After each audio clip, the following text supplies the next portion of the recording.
Well, I've been doing some thinking recently, and honestly, that's never a good thing. It started, as these things often do, with everyone screaming about an ending.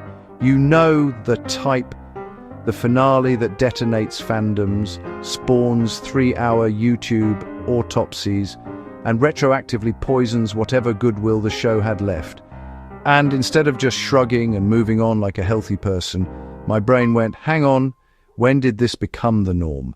When did television stop being consistently satisfying and start feeling like a high-budget apology tour? I've talked before about the demonization of episode counts. Seasons shrinking from 24 to 13 to 10 to 8 to maybe 6 if Mercury is in retrograde. And that rot didn't come from nowhere. It came from a perfect storm ballooning budgets, the fetishization of cinematic CGI, television desperately trying to compete with movies instead of doing what television does best. Suddenly, visual effects houses needed more time than writers. Scripts were being bent around render schedules. Stories were no longer driving production. Production was dictating story. And that's when it hit me. When did this problem really start? Not recently, not even in the so-called prestige TV boom. This goes way further back, and ironically, it starts with something that used to be done properly. Welcome to the Snake Pit, where we're full of bile and venom. I'm your host, Snake Damon, and today we're talking about when television stopped trusting its own format, and why that decision quietly kneecapped storytelling. Let's get one thing straight first, because, modern TV discourse loves pretending this is new. Serialized storytelling is not some 21st century invention. The idea of a continuous unfolding narrative with evolving characters, cliffhangers, and long-term emotional investment didn't magically appear with Breaking Bad or Game of Thrones. We were doing this decades ago, just without pretending it was revolutionary. A serialized series, in theory, is simple. A large, overarching narrative broken into smaller parts. Characters who change instead of resetting. Structural hooks to keep you watching, and a format that rewards attention. Fine. Nothing wrong with that. The problem isn't serialization, it's how it's been abused. Because here's the thing. In 1960s Britain, we already had this. We just called it Doctor Who. Classic Doctor Who was serialized storytelling in its purest, most disciplined form. One writer or a small team per story. One idea explored over multiple weeks. Clear beginnings, middles, and ends. Cliffhangers every single episode, not as gimmicks, but as structural necessities. From An Unearthly Child through Marco Polo, the show operated like a novel released in weekly chapters. Even when the format shifted toward more self-contained adventures, the DNA was still there. Occasionally, the show leaned back into full serialization, and when it did, it was deliberate, planned, and controlled. Tom Baker's first season is a perfect example. 2 trips.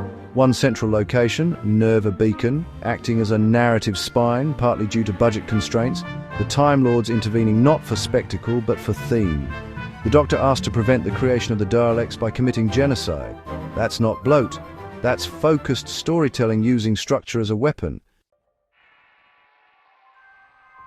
Then you get the Key of Time, a season-long quest arc, clearly defined, finite, with rules. 6 segments, 1 objective, arrival force. Beginning, escalation, resolution. It didn't sprawl because it couldn't. It knew where it was going. Even the trial of a Time Lord, often criticized, understood the assignment. A framing device, past, present, and future examined. A mystery that ended. The Valeyard wasn't dangled forever. He was confronted. And by the time you hit the McCoy Era, the show was playing a subtler, smarter game. Fenric wasn't shoved in your face every week. He was foreshadowed, seeded, hinted at across years. Chess games, time storms, offhand remarks. The audience didn't need a neon sign screaming "this will pay off." It trusted you to remember. Here's the crucial part.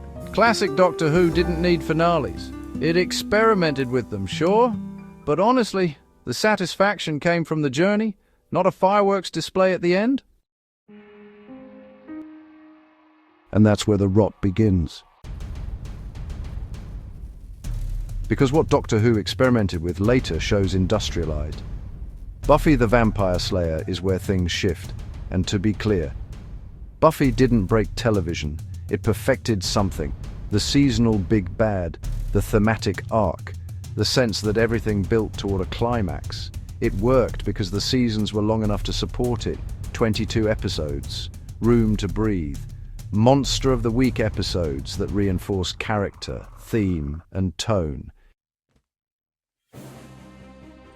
So Babylon 5, it tries out this big 5-year plan. Sometimes it's absolutely brilliant. Other times, well, it gets a bit messy. These shows, they really did try to plan their stories out, even if, real-world production chaos got in the way. But here's the thing. Success, it usually breeds imitation, not actual understanding. Then along comes Angel, imitating Babylon 5 over what worked for Buffy, pushing things even further, longer story arcs, threats that last for practically the whole seasons, villains like Wolfram and Hart who just won't go away. Now, honestly, the real problem starts when later telly just copies the shape of these ideas, but totally strips out the discipline that made them work. So instead of arcs being properly planned, they just get, stretched out. Instead of finales being genuinely earned, they get inflated. Instead of escalation feeling natural, it's all a bit forced, isn't it? Big bads don't just show up and get sorted. Nah, they have to be teased forever, delayed and watered down, all because the showrunner's desperate to top last season. Stakes go up, CGI goes up, episode counts go down, writers' rooms get swapped out, and characters stop actually growing and just start stalling. And this is where the law of diminishing returns kicks the door in. The law of diminishing returns in this context is simple. The more spectacle scale and artificial escalation you pile on, without increasing narrative depth, the less impact each new escalation has. Bigger finales don't feel bigger. They feel emptier. More CGI doesn't enhance immersion. It exposes how thin the story is underneath. Audiences feel it, even if they can't articulate it. We used to stay engaged for 24 to 40 episodes with cardboard sets, rubber monsters, and practical explosions, because the story was doing the heavy lifting. Now we're supposed to feel satisfied by 8 episodes padded with visual noise and a finale that exists purely to trend on social media. And this rot hasn't just hit drama, it's annihilated comedy. Comedy used to be immediate, situational, character-driven. You laughed now, not after a recap. Modern comedy increasingly expects you to remember lore, backstory, social context, and a running thesis statement. You're not laughing, you're revising. Being reminded of events so the joke can land is the opposite of timing. We don't want homework, we want jokes.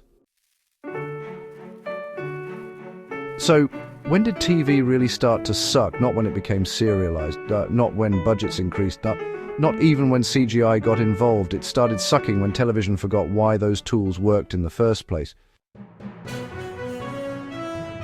Serialization works when it's planned. CGI works when it serves story. Finales work when they conclude something meaningful. What we have now is television chasing the illusion of importance instead of earning it. Bigger, louder, shorter, emptier. And audiences are quietly opting out, not because they lack attention spans, but because they're tired of being promised depth and handed spectacle. Good storytelling held people's attention for decades, with less money, fewer effects, and more confidence. We didn't lose the audience. we trained them to expect disappointment. So yeah, turns out this didn't start yesterday. It's been creeping in for years, hiding behind buzzwords like prestige and cinematic, while quietly eroding the fundamentals that made television work in the first place. Thanks for dropping by the Snake Pit, where we thrive on untapped potential and lost opportunities. Don't forget to subscribe and hit that bell. Like the video and leave your opinions in the comments, where naturally, I won't read them. Until next time, stay venomous.